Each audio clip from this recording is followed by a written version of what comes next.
Ajith Kumar fans இந்த வீடியோல gladiators and Daredevil படத்தோட அப்டேட்டை பார்க்க போறோம். எல்லாரும் என்னோட அக்கௌண்ட்டை ஃபாலோ பண்ணிக்கோங்க. அஜித் சாருக்கு ஒயிட் கலர் தான் ஃபேவரட் கலர். அதனால தான் ஒரு கார் கூட எப்பயுமே ஒயிட் கலர்ல வாங்குவாரு. கார் நைட் நேரத்தில் ஓட்டும் போது ஆப்போசிட்ல வரவங்களுக்கு நல்லா கான்ட்ராஸ்டா பிரைட்டா தெரியும். அதனால ஒரு சேஃப்டிக்கு ஒரு நல்ல ஒரு விஷயம் இல்லையா, அதனால எப்பயுமே ஒயிட் கலர் கார் தான் சூஸ் பண்ணுவாரு. அவரு மோட்டார் ரேசிங்லயும் அவருடைய கார் ஒயிட் கலரா தான் இருக்கும்ன்றது உங்களுக்கே தெரியும்.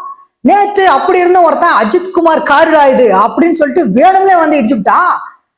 நாமளாம் பதறி அடிச்சிட்டோம். உடனே சரி நம்ம தலைக்கெல்லாம் ஒன்றும் ஆகாது, அது நமக்கு தெரியும், ஏதோ ஒன்று ஆனதாயிடுச்சு, சரி அடுத்த ரேசிங்ல பாத்துக்கலாம் அப்படின்னு சொல்லிட்டு கடந்து போக வேண்டியதுதான். இப்போ நான் ஒரு விஷயம் சொன்னேன்ல, ஒயிட் கலர் கார் கான்ட்ராஸ்ட், அதாவது ஒரு சேஃப்டியான ஒரு விஷயமும் இருக்கு அப்படின்ற மாதிரி, அது மாதிரி கார் ரேசிங்கை பொறுத்த வரைக்கும் ஏகப்பட்ட விஷயம் இருக்கு, இன்ட்ரெஸ்டிங்கான விஷயம்லாம் இருக்கு.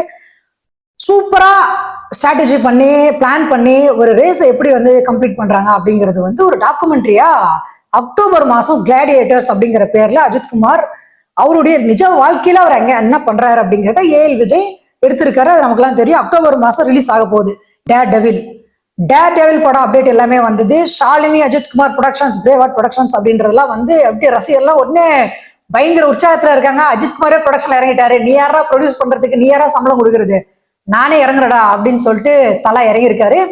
இது வந்து புதுசு இல்லை. அஜித் குமார் வந்து பாத்தீங்கன்னா ஏற்கனவே அவருடைய நண்பராகிய எஸ் சக்கரவர்த்தியை வச்சு நிறைய படங்கள் இயக்கி பெரிய பெரிய பிளாக் பஸ்ட்லாம் கொடுத்துட்டு அவர் அதுக்கப்புறமா சில பிரச்சனையால அவர் ஒதுக்கிட்டாரு. ரெண்டு பேரும் மியூச்சுவலா பிரிஞ்சுட்டாங்க.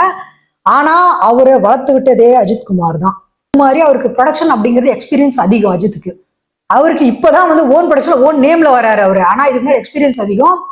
அவருக்கு என்ன ஒரு ஈகோ ட்ரிகர் ஆயிடுச்சுன்னா, நம்ம தலைக்கு நான் கேட்குற சம்பளத்தை நீ கொடுக்க மாட்டேன்றியா, என்ன காரணம் அப்படின்னு கேட்டா, விஜய் கூட ஃபீல்டில் இல்லைங்க, அவர் கூட போயிட்டாரு, உங்க படத்தை யார் போய் பாப்பா, ஒரு போட்டினா கூட ஒரு சண்டை கண்டா வரும், அதனால வந்து பார்ப்பாங்க விஜய் ஃபேன்ஸ்.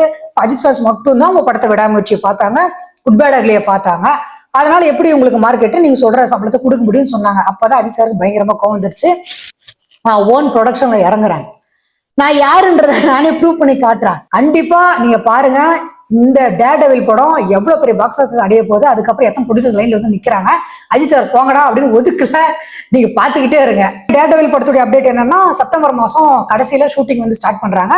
ஏப்ரல் மாசம் அதே குட் பேட் அக்லி மாதிரி சம்மருக்கு வந்து அருமையா ரிலீஸ் ஆக போகுது. அதுவும் family audience oriented action thriller மாதிரியான சப்ஜெக்டா தான் இருக்கும், குட் பேட் அக்லி படம் மாதிரி.